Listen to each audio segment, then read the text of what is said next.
A big change from the Vatican. Pope Francis formally gives the green light to bless same-sex couples. 2 News Oklahoma's Alexandra Blake joins us live in the studio to break down what this means for the community. Alexandra.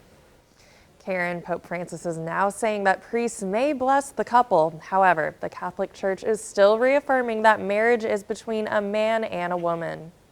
In a historic move, Pope Francis formally approved blessing same-sex couples on Monday, saying God's love and mercy is for all without judgment. This is quite the shift from a Vatican condemnation just 2 years ago, saying, quote, God cannot bless sin. Now, with this newly approved blessing, the Vatican points out it's not to be confused with marriage. That is still between a man and woman. It also may not be done at civil union ceremonies or with any rituals that belong at weddings. Caveats aside, Dorothy Ballard with Oklahomans for Equality says this is a great step forward. First and foremost, joy.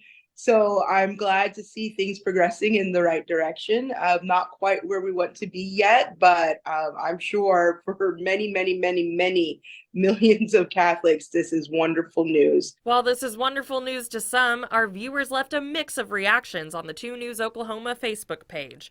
One saying, just because the Pope says it doesn't make it right. Ballard has a message for those who don't accept what the Pope says. I would say that I want them to really look into their heart and ask themselves what they're unhappy about specifically. Because if they're a person that's aligned with their faith, then what they'll know is that first and foremost, what they're called to do is to love, not to judge, to love. With Pope Francis also saying the move is rooted in God's love, Ballard hopes the local diocese will follow suit.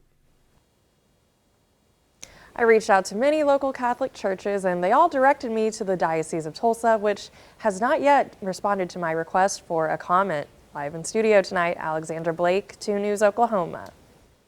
Thanks, Alexandra. Now, the Tulsa Human Rights Commission also says that this is a step in the right direction.